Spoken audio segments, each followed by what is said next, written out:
Bab 1-2. Jika aku menginginkanmu lebih dari sekedar bercinta, aku akan memberitahumu. Anya Miller mengernyit saat mendengar bosnya, Xavier Lee, berbicara kasar kepada wanita lain. Dia ingin masuk dan menghibur wanita itu, tetapi dia tetap diam. Wanita yang dia ajak bicara bisa menerimanya. Becky, selera Xavier minggu ini dari bulan lalu, telah memberitahu semua orang di kantor bahwa dia akan menjadi istri yang akan menjinakkannya. Dia telah datang selama beberapa bulan, mencoba membuat mereka semua merasa kecil. Anya telah mendengar wanita lain membicarakannya di telepon juga. Becky menginginkan Xavier. Banyak wanita menginginkan Xavier. Tetapi kemudian dia adalah pria seperti itu. Dia adalah jutawan yang tampan, seksi, kotor, dan seksi. Dia benar-benar bajingan. Anda akan menyesali ini, kata Becky. Keluar dari kantor, menatap layar komputernya. Anya melakukan yang terbaik untuk mengabaikan wanita yang merupakan yang terbaru dalam barisan panjang wanita yang keluar dari kantor tampak malu. Dia sepertinya mengirim lebih banyak dari biasanya. Untuk sekali ini tidak ada celaan, tidak ada sorakan, hanya jeda keheningan sementara Becky meninggalkan gedung. Menggigit bibirnya, Anya terus mengetik korespondensi terbaru yang diinginkan Xavier. Anya, bawa laporanmu ke sini. Melompat pada gonggongan yang tiba-tiba, dia dengan cepat bangkit dari tempat duduknya dan berjalan menuju pintu kantor. Ya Pak, kenapa penyihir itu ada di kantorku? Penyihir?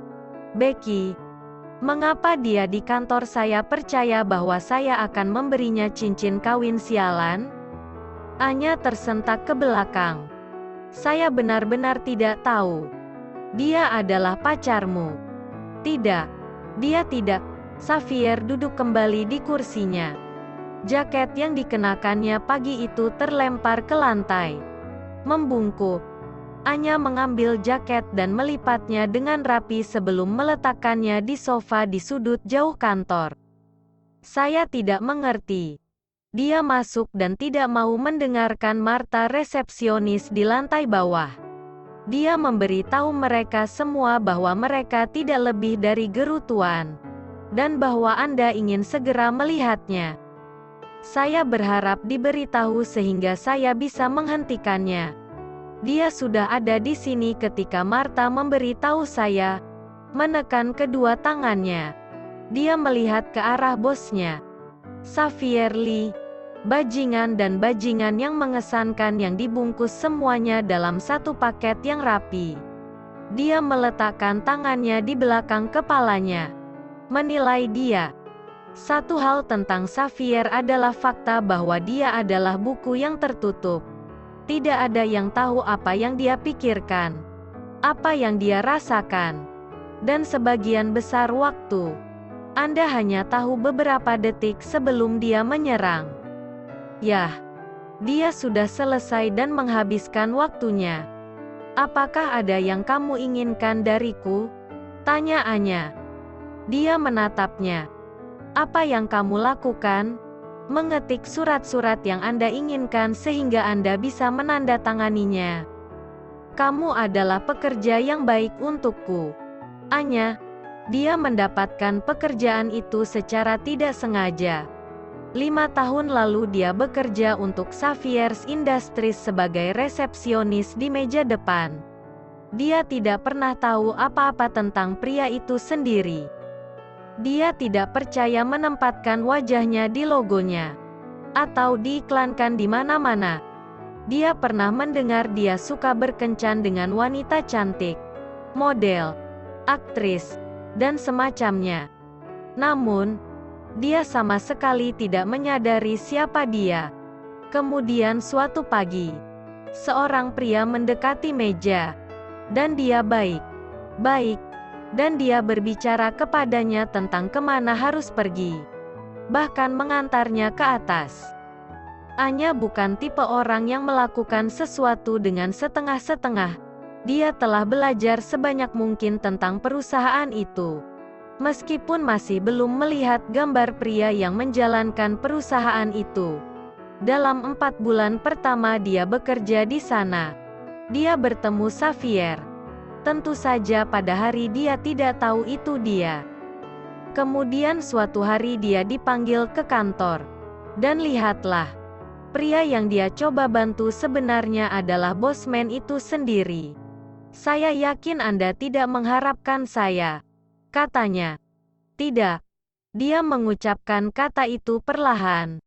Melirik ke sekeliling kantor. Dia melihat semua orang bekerja dengan normal. Aku tidak mengerti. Itu mudah. Saya sedang dalam perjalanan ke kantor ketika Anda menghentikan saya. Alih-alih menanyai saya, menceritakan tentang siapa saya, Anda hanya bertanya apakah Anda bisa membantu. Saya tertarik dan membayangkan keterkejutan saya mengetahui bahwa Anda tahu lebih banyak tentang perusahaan daripada pas saya yang sedang hamil. Anya melihat keluar pintu untuk melihat Panya yang sedang hamil. Lalu saya mendapatkan file Anda dan menemukan bahwa Anya Miller lebih dari memenuhi syarat untuk memiliki posisi yang sama persis. Katakan padaku, Anya, apakah kamu tahu siapa aku? Tidak. Jika saya melakukannya, saya tidak akan menjelaskan secara rinci tentang apa yang dilakukan perusahaan. Saya tidak percaya membuang-buang waktu saya. Lalu kenapa kamu? Dia menghirup napas dalam-dalam. Anda mengenakan setelan jas. Dan perusahaan ini dikenal karena berinvestasi di perusahaan lain yang memiliki jalur yang saling menguntungkan untuk masa depan. Saya pikir Anda mungkin klien. Selain itu, kesopanan berjalan jauh di zaman sekarang ini. Anya menarik diri dari ingatan. Sudah lebih dari 4,5 tahun dia melakukan itu. Begitu Panya mengambil cuti hamil, Anya sekali lagi dipanggil ke kantor. Dan dipaksa bekerja. Tidak ada pilihan di pihaknya. Dia menerimanya. Atau tidak. Pada awalnya dia harus menerima banyak kritik dari rekan-rekan sejawatnya yang merasa dia tidak pantas mendapatkan peran itu. Beberapa orang mengira dia tidur dengan bosnya. Yang lain tidak percaya. Xavier dikenal karena meniduri model, wanita cantik di seluruh dunia. Dan terakhir kali Anya melihat ke cermin. Dia bahkan tidak bisa dibandingkan dengan mereka. Seiring waktu dia membuktikan dirinya kepada semua orang. Bahkan dirinya sendiri. Apakah ada yang lain? Dia bertanya. Duduk. Duduk. Sambil duduk, dia merapikan roknya dan menatapnya. Bagaimana Anda menyukai pekerjaan Anda? Dia bertanya. Saya sangat menikmatinya. Saya telah bekerja untuk Anda selama lebih dari 4 tahun. Kalau begitu panggil aku dengan nama asliku. Dia memutar matanya. Xaverius. Aduh. Aduh.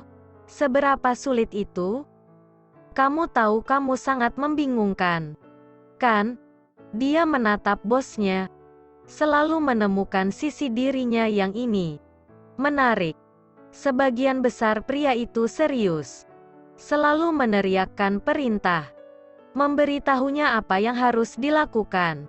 Kemudian pada kesempatan langka dia akan melihat sisi lucu dari dirinya. Yang dia temukan sulit untuk ditangani. Pria itu memiliki kepribadian ganda. Selama dia mengenalnya, dia tidak pernah menunjukkan sisi dirinya ini kepada orang lain. Selalu selangkah lebih maju dari musuhmu, klien Anda, dan para wanita yang berpikir mereka bisa masuk dan menjinakkanmu. Bukan itu masalahnya. Dan itu tidak akan pernah terjadi. Baik. Xavier tidak memiliki keluarga. Juga tidak memiliki kerabat dekat. Dia adalah orang yang telah menarik dirinya keluar dari selokan. dan bekerja sampai dia memiliki perusahaan miliaran dolar, dan tentu saja mendapatkan reputasi sebagai bos bajingan. Kamu tidak akan segera menetap, memulai sebuah keluarga? Tanya Anya. Dia berumur 40 tahun ini. Dia tidak tahu apakah pria memiliki perasaan yang sama seperti wanita. Suatu hari. Jadi, bagaimana denganmu? Anya, menetap, memulai sebuah keluarga, meninggalkanku untuk mencari orang lain untuk menggantikanmu? Saya bahkan tidak meminta pekerjaan ini. Tidak di semua lini. Tidak ada yang menggantikanku. Saya senang dengan pekerjaan saya. Saverius tertawa. Kamu mungkin tidak memilihnya. Tetapi kamu sangat pandai dalam apa yang kamu lakukan. Aku akan menganggap itu sebagai pujian. Kamu harus. Saya tidak sering memberikannya. Dia tertawa. Melirik arloji di pergelangan tangannya. Hadiah Natal yang lalu. Dia melihat pria itu punya janji dalam 15 menit. Aku lebih baik memulai. Becky akan menjadi pembicaraan di kantor hari ini. Dia bangkit dari kursinya dan menuju pintu. Membuat perubahan dari menjadi tentang kami. Katanya. Dia membeku. Berbalik untuk menatapnya. Maaf. Kau pikir aku tidak tahu apa yang terjadi di kantor? Apa yang mereka bicarakan? Itu hanya rumor. Saya belum melakukan apa-apa tentang itu. Apakah kamu mau saya? Dia bertanya. Dia menggelengkan kepalanya. Apakah kamu melihat seseorang? Anya mengerutkan kening. Tidak. Mengapa? Hanya penasaran. Mengenal staf saya. Kapan terakhir kali kamu berkencan? Xavier Lee selalu tidak konvensional. Pertanyaannya selalu sedikit pribadi. Tetapi dia menemukan dia seperti itu dengan semua orang. Selalu mengintip. Selalu mengenal seseorang. Sedikit lebih dari setahun yang lalu. Itu adalah kencan buta yang diatur oleh ibunya. Tentu saja. Itu adalah bencana total. Ketika datang ke kencan dia berjuang. Rasa malu adalah masalah besar. Bekerja untuk Xavier adalah harapannya untuk memerangi rasa malu itu. Bekerja di resepsi. Dia menghabiskan banyak waktu gemetar. Tentu saja. Itu berubah setelah dia bekerja untuknya. Dan tidak punya pilihan selain mengikuti perintahnya.